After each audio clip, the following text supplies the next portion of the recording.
In this ayah, I have shown you previously that Allah talks about the ones who have stopped menstruating, وَاللَّائِ يَئِسْنَ مِنَ الْمَحِيدِ, the menopausal women, min nisaikum. وَاللَّائِ لَمْ يَحِدْنَ, but Allah also talks about the girls and the women who have not yet menstruated. So it could be because of a medical problem, but it could also be that they are children and so they have not yet reached the age of menstruation.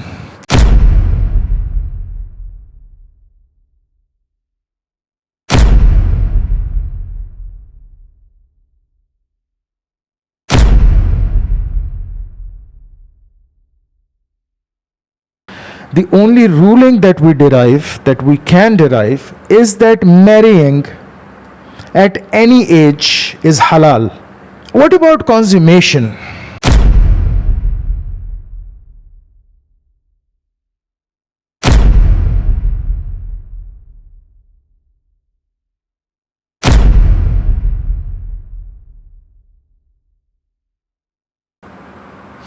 Bismillahir Rahmanir Rahim. Assalamu alaikum wa rahmatullahi wa barakatuh. I have been making these videos on the age of Ummina Aisha radiallahu anha, and the ones who have been following this series know that I have been talking about this so-called problematic point of dispute in Islamic and Christian polemics. Islam versus Christianity, primarily. Let today's video be the fourth and final part of this video series, and let us deal with the question, with the very obvious and very important question about Islamic Sharia's ruling today about child marriages. And I'd be primarily talking about the majority consensus, which is the Sunni, Orthodox Sunni denomination of Islam, and I'll be leaving the minorities' religious rulings out in today's podcast. But if you guys want to know about those, you can hit me in the comments, and I'll inshallah answer you in comments or make another video. So with that intro, let's begin in the name of Allah, the most merciful, the most beneficent. Bismillahir Rahmanir Rahim.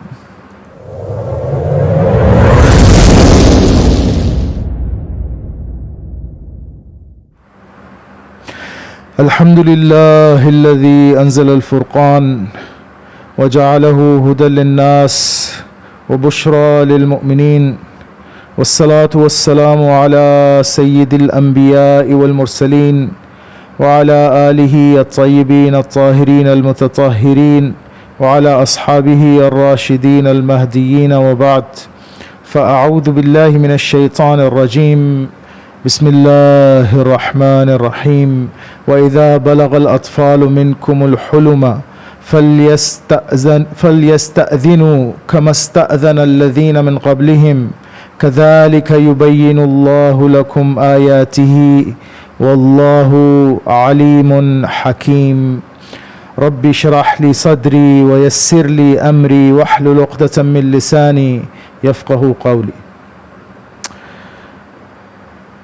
I have been talking about the ayah in Surah Talaq, ayah number 4 in Surah Talaq, which talks about the waiting period for the divorcees, for the women who have been divorced. In this ayah, I have shown you previously that Allah talks about the ones who have stopped menstruating, وَاللَّائِ يَئِسْنَ مِنَ الْمَحِيدِ, the menopausal women, min nisaikum. وَاللَّائِ لَمْ يَحِدْنَ, but Allah also talks about the girls and the women who have not yet menstruated. So it could be because of a medical problem, but it could also be that they are children and so they have not yet reached the age of menstruation. And so I have said this multiple times before, that this ayah of the Quran, and it is a nas qat'iyah, this is the text of the Quran that you cannot negate. From this text of the ayah, you can marry a child. Marry. We are not talking about consummation, because talaq, because divorce can also happen without consummation. Once you marry somebody, once you marry a woman, of course, I'm not, saying this in the vein of woke movement or LGBTQ plus, that you can marry anybody, that a man can marry a man, or a woman can marry a woman, or any other genders, the 70, 80 genders that we have today in the world. No. When you marry a woman and do not consummate your marriage, the divorce is still going to happen, right? If before consummation you divorce, is that not going to be a divorce? That's going to be a divorce. So from this ayah, the only ruling that we can derive, is that marrying at any age is halal. You can marry an infant, and this, by the way, this happens in Arab today. This happens there. It is their culture. So sometimes there are two friends who are very fast friends, and one of them would have a baby girl, the other one has a boy.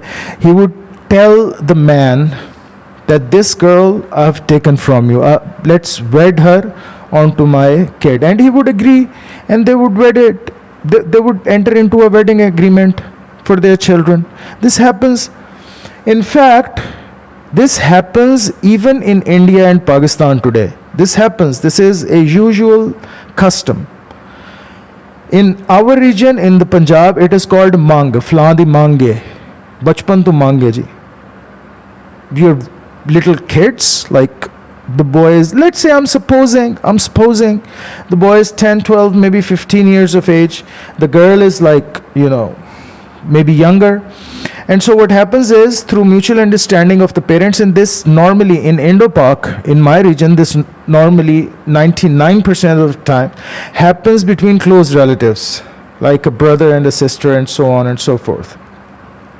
What they would do is, they would wed their children from very young age. So the marriage would happen. Now that is halal.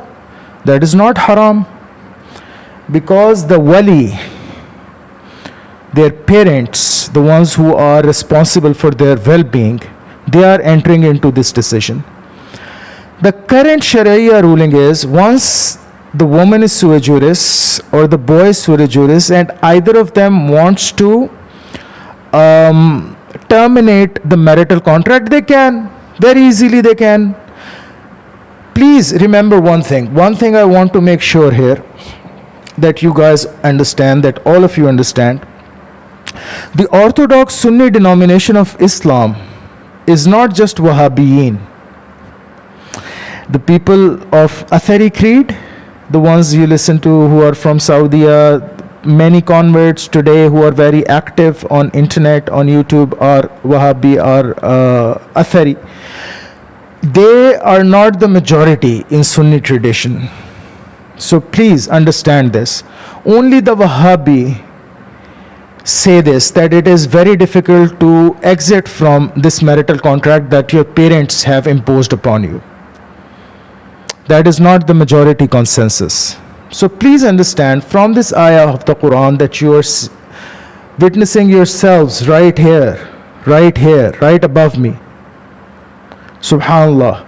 Allah tells you that marrying your children with each other at a very young age is not haram, it's halal. You can do that as parents, as guardians, as legal guardians.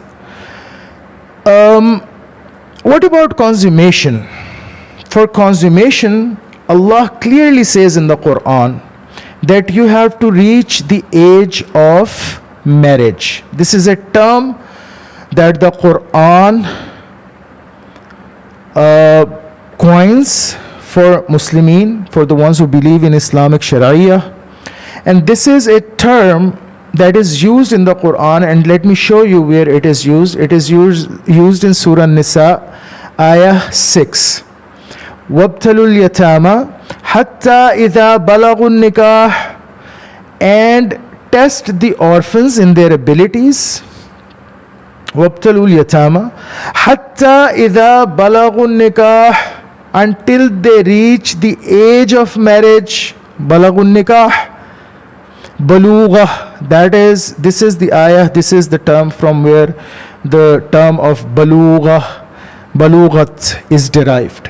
कि जी बच्चा बालिग हो गया, somebody has reached the age of puberty.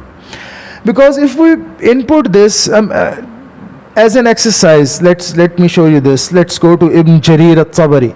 For example, one of the foremost scholars in Sunni Islam. Here, let's input, for example, from Corpus Quran. Let's, or from Quran.com, let's take this. Wallahi yasnam al-mahidi min nisaikum. No. Let's take this. Iza balagun nikah. Let's take this ayah. Let's copy it.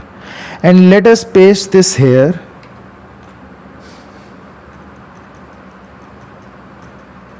Let's see if it comes up with a result. This is tafsir.app.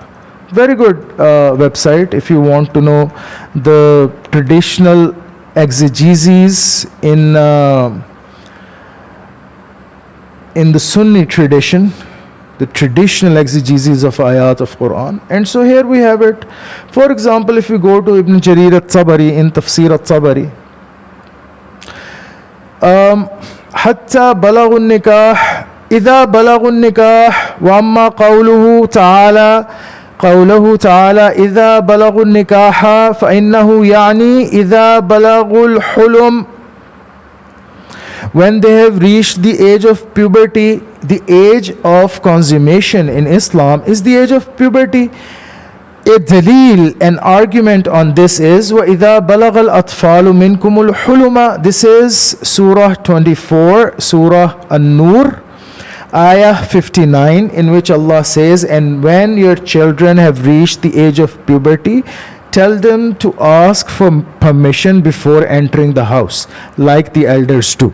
And so it is clearly evident from putting these three ayat together. And let me refurbish these references for you once more.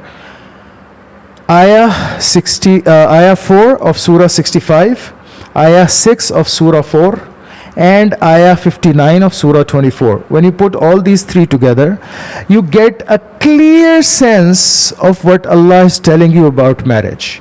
Allah is saying that you can marry children. The children could be wedded at a very early age. There is no lower limit. The consummation can only be done after they have reached the age of puberty. Now, again, the Wahhabi firqa, the Athari creed, they say you can consummate the marriage as soon as 9, 10, 12. The majority consensus today is that the age of puberty is whatever the law dictates. In whichever land you are, it is fard on you to follow the law of that land. Please make no mistake about this. We are not talking about Darul Harab and Darul Aman. This is again terms coined by the Athari creed. The majority consensus holds different opinions about these things. So, if you have been listening to Brother Daniel, for example, and he has an excellent, mashallah, mashallah, may Allah be pleased with him, may Allah be pleased with all the da'een of Islam, all the brothers and sisters who are in the da'wah scene today. But it is primarily the da'wah scene, the dominant da'wah scene on internet today is primarily the Wahhabi da'wah scene. And that is not the majority Sunni Islam. That does not constitute the majority consensus. The majority consensus today is, and you'll have to understand this, you'll have to understand this very important point. The majority consensus of Islamic scholars today is that the age of puberty is whatever the law of the land dictates. So if the law of the land says that 18 is the age of puberty for marriage, 18 is the age for marriage, that's it, khalas, intahal mawdu. That's it. You will have to follow that. It is fard on you to follow the law of the land. Obviously, not the laws that make you go against the law of Allah. If there is a clash, then you'll have to follow the law of Allah. Obviously, that is obvious, that goes without saying. But other than that, what are you going to say? If you are in States, for example, and it's a right-hand drive, what are you going to say? No, I'm going to do the left-hand drive because that is the way it is done in most Islamic countries. I mean, are you stupid or are you stupid?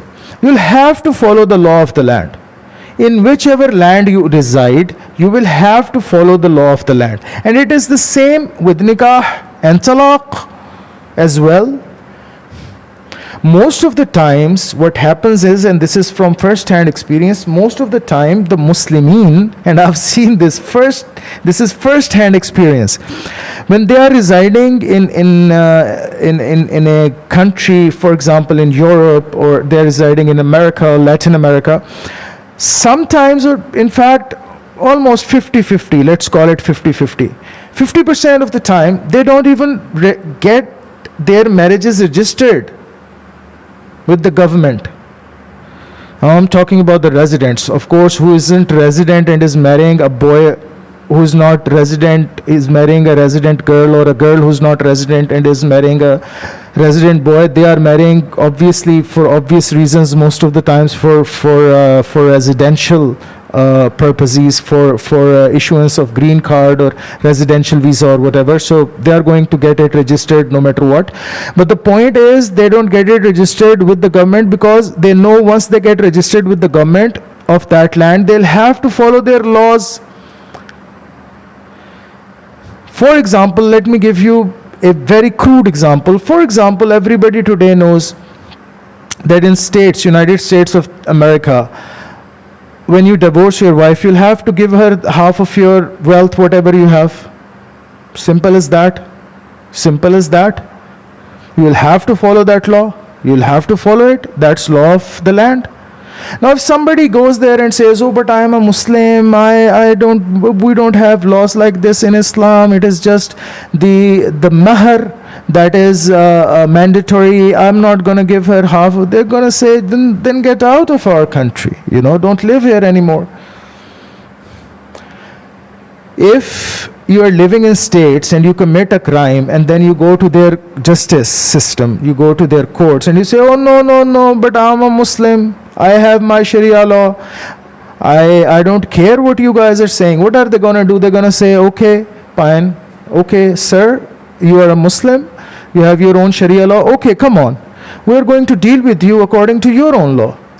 Are you stupid or are you stupid?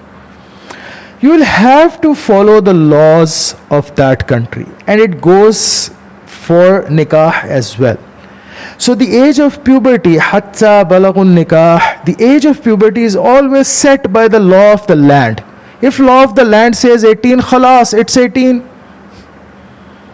Where does Islam say, where does it say in the Quran that the hatta balagun nikah is only the balugha, the age of marriage is only fixed for when one starts menstruating, for example? Nowhere it says that. It is the age of puberty. Now, puberty is not just physiological. It is not just physiological. It is also psychological. And so if a girl starts menstruating at age of 12, but by the consensus of the psychologists, educationists, child specialists, whatnot, the muqannana, the lawmakers of a country, say that 18 is the age of puberty for that girl, although she has started menstruating, say, from the age of 9, 10, 11, 12, whatever. If the muqannana of that land, if the lawmakers of that land are saying that 18 is the age of puberty, then 18 is the age of puberty for Islam as well. Islamically, you'll have to adhere to it. In my land, in Pakistan, I'll give you an example. You can go to Sharia court and you can get married to a 15-year-old. For example, I'm giving you an example, but that is challenged in Supreme Court most of the times, many times. And I have first-hand experiences of cases like these during my study, academically speaking. I have done case studies.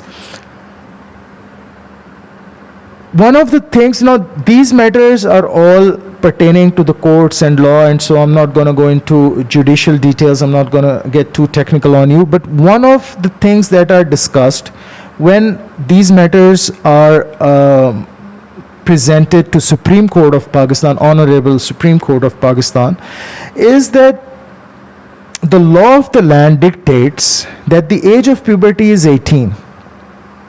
And so you better have a damn good reason to circumvent that and appeal to Sharia of Islam and make a case that, oh, but in Islam there is no lower limit. There is a lower limit for consummation. Most of the times what happens is that they make a case, oh, but we have just married, we have not consummated. Most of the times that's what happens. So please beware. Islam says the age of marriage has no lower limit. That is given, no problem. If you are living in an Islamic country, if you are living in a country that has Muslim majority or has Islamic law implemented, has Sharia law implemented, you can, the children of very young age can marry each other. Even an elderly can marry an infant, enter into a wedding contract with an infant. But the age of consummation is always going to be dictated by the law of that land. Always. There are no exceptions. If today the majority consensus is of that land in which you're living, because you'll have to understand that age of consummation also varies in the world today. There are places in the world where you can consummate the marriage as early as 15 years of age. So if you are a 60-year-old man and you marry a 15-year-old girl, and you can, yes, marry. Today in the world you can. Mexico, for example, Mexico. You can consummate the marriage as early as 16 years of age or 15 years of age. You can do that. So in whichever land you are, whatever the law of that land dictates, that is the age of consummation. And that should be the age of marriage as well, because if you're living there, for them, there's a difference between age of consent and age of marriage. Unlike Islam, in Islam, obviously, you cannot enter into a sexual relationship without marriage, right? That would be zina. That would be fornication. If you are married, that would be an extramarital affair called an adultery. But in Western countries, in countries that do not follow Islamic Sharia law, they have different age for consent and for marriage. So for example, a boy and a girl can have free sex through the age of 12 in some states, in some countries, 13 years old. If they are found, they are minors, if they are found indulging into sexual acts, they are still considered consensual. So the girl is giving her consent and the boy is giving his consent. Before those ages, even law cannot interfere. If there is a 7-year-old boy and a 5-year-old girl and they are having sex with each other, they're fooling around, it's not considered a legal offense. So in those countries, you'll have to understand that the age of, and I have talked about this in my previous videos on this subject, the age of consent, just Google it. The age of consent is different, and that starts from as early as 11 in some cases, or 12 in some cases. So the age of consent means the age from which a girl or a boy can start having sexual intercourse with consent, where he or she can give her consent for that.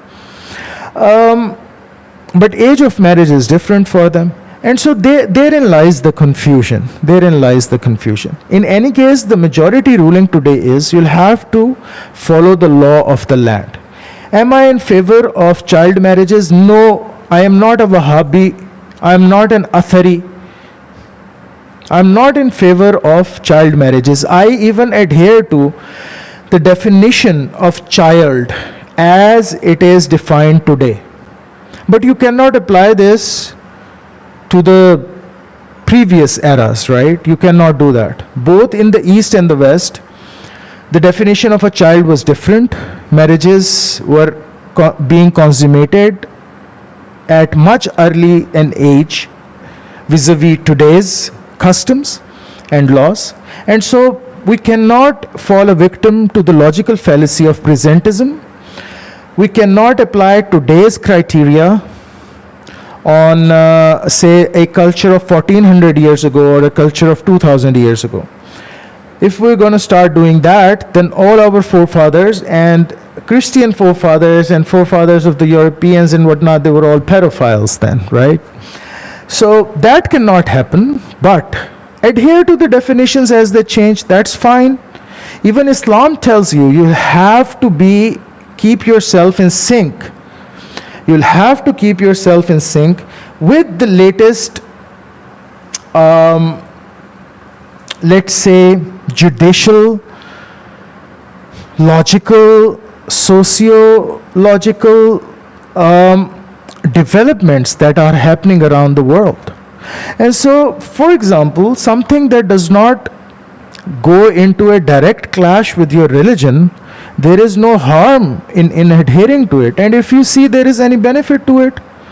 Now, majority child specialists and child psychologists see 18 or 16 as an age that should be a minimum for a girl to get married. Fine, why do we have a problem with that?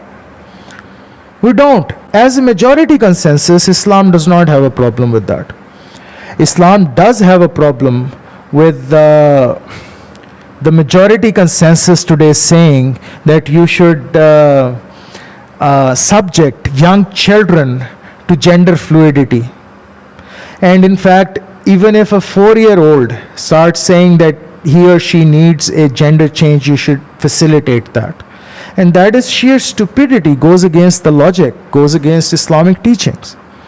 So I'm not necessarily in favor of psychological consensus, but I'm just telling you that something that you don't find in direct clash with Islamic Sharia, there is no harm in looking into that. The general consensus, the majority consensus today, and you can pick up fatwa by Azhar Sharif and whatnot, is that in whichever land you are residing, you'll have to follow their laws.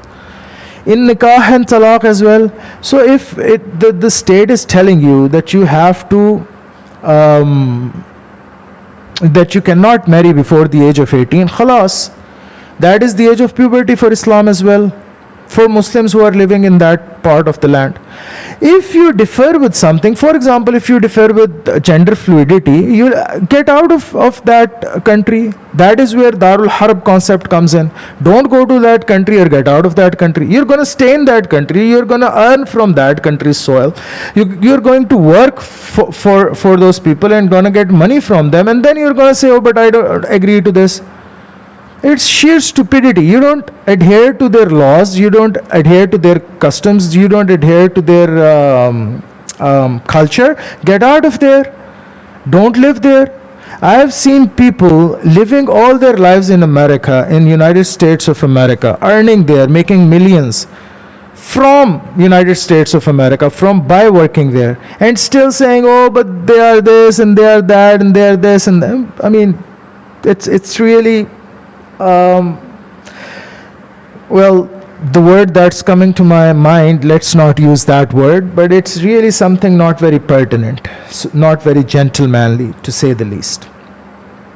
Islam tells us that if the non-Muslims are not in direct conflict with you, deal with them as human beings. Coexist with them peacefully. Help them. That's it. They cannot be your friends because the mushrikeen are the enemies of Allah and the Rasul sallallahu alaihi wasallam. In that capacity, they're going to stay the enemy.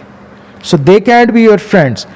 But you'll have to coexist with them if they are not in direct clash with you, if they are not harming you, if they are not trying to snatch away your homeland, if they are not trying to kill you. There is no conflict. There is no conflict, none whatsoever. And in this case, you are going to their country, man. They have not come to your house. America, I mean, the President of United States of America did not visit your house and say, sir, madam, please come to my country. You're dying to go to their country. And then what are you going to do? You're going to say, okay, I'm going to stay in this country of yours, I'm going to earn from this and whatnot, but I will not adhere to your laws. Really, how stupid can one be?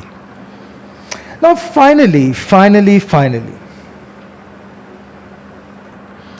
let us talk about the elephant in the room, shall we? The rampant marriages of a man of 60 years of age or 50 years of age to a girl of 13, 14 years of age, especially in the Middle East. What is that about? Most of the Middle East is Wahhabi, and I have made this point very clear. I'm not a Wahhabi, and Wahhabism or Wahhabi sect is not the dominant sect, not the majority consensus in Sunni Islam.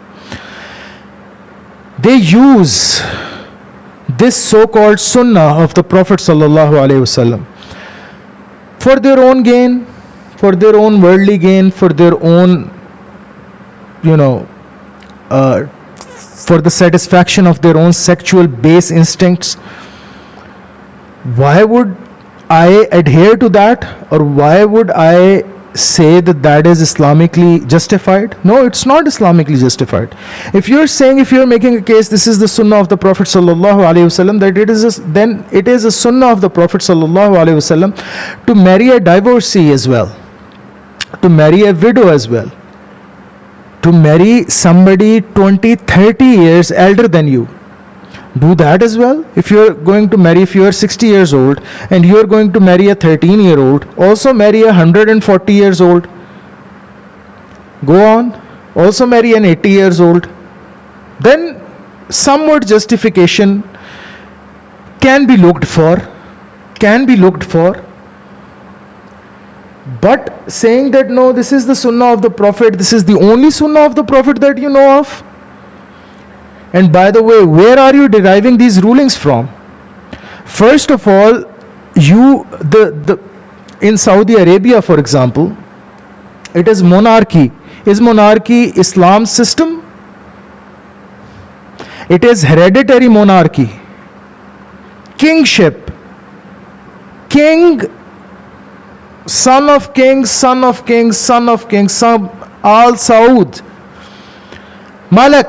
Malik, Fahad bin Abdul Aziz, Malik ibn Malik, ibn Malik, ibn Malik. It's hereditary monarchy. So when people ask me, oh, but the Arab is doing this or the Arab is doing that, oh, mamme lagde ne. I mean, why should I answer for what they are doing, for the kind of abuse that they are putting the religion to? They're using the name of Islam. What is Islamic about their system of government, for example? What is Islamic there? So practices that they are having, you think all of those practices are Islamic? No. Please make no mistake. I am not a Wahhabi. And mashallah, Wahhabi are doing excellent work in the world, doing dawah and whatnot. They're very learned. Barakallah fi. But the things that they are doing wrong, I will tell you the things they are doing wrong. I mean, what to talk about Mamlakat Saudi Al Arabi? I was born and raised there, but look at it now. So this is a subject for another time, but whatever Middle East is doing is not a dalil, is not an argument of any sort. It's not an argument. I am against a 60-year-old marrying a 14-year-old. Of course, I am against it. The majority Islamic consensus is against it. However, if you're living in a Muslim country, you can't just say it like that, oh, this guy has done wrong or this guy has done wrong because he's married a 14-year-old, he's 50-year-old. Just on the basis of this, yes, there is harm in it and we are against it. But just on the basis of it, you can't just say it like that and, punish the guy. You'll have to investigate the matter. And 99% of the time, you will punish the guy because you will find out that either the girl was sold to him, or there was some bribery involved, or there was some misconduct involved in all of this. So that's then a matter for the courts to resolve. What is the problem there? So please make no mistake about all of this. Alhamdulillah, I've said everything I wanted to say. Alhamdulillah, this series has come to an end, inshallah, unless and until there are other queries, and unless and until there is something that needs to be addressed and I need to make a video on that. Let this rest here. أقول قولي هذا واستغفر الله لي ولكم ولسائر المسلمين والمسلمات والمؤمنين والمؤمنات الأحياء منا والممات وما علينا إلا البلاغ المبين. والسلام عليكم ورحمة الله وبركاته.